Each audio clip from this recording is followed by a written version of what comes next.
this guide, I'm going to show you how you can change the audio and music settings here in Bite by Night on Roblox. Before we do get into this guide, make sure to like the video and subscribe to the channel with all notifications on. It really does help the channel and it lets us know that you want more content like this.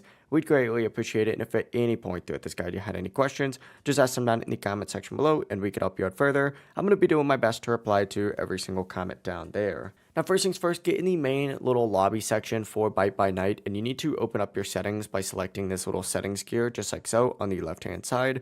Once you do that, you need to scroll down, and you're going to see an option on here for audio. These are going to be all of your audio settings, just like so. So essentially, go ahead and adjust them, whether it's your music volume, using this little slider right here. Turning it left is going to decrease it, dragging it up to the right is going to increase it, and that goes for all of these. There's also going to be your SFX or sound effects volume right here, your UI volume right here, and your emote volume. So go ahead and adjust these accordingly. Whenever you're done, just back out. It's going to auto save, and that is it. If you guys had any questions, just ask them down in the comment section below and we could help you out further. I'm going to be doing my best to reply to every single comment down there. Before you do leave this guide, make sure to like the video and subscribe to the channel with all notifications on. It really does help us out and lets us know that you want more content like this. We'd greatly appreciate it. Have a great rest of your day though. Peace.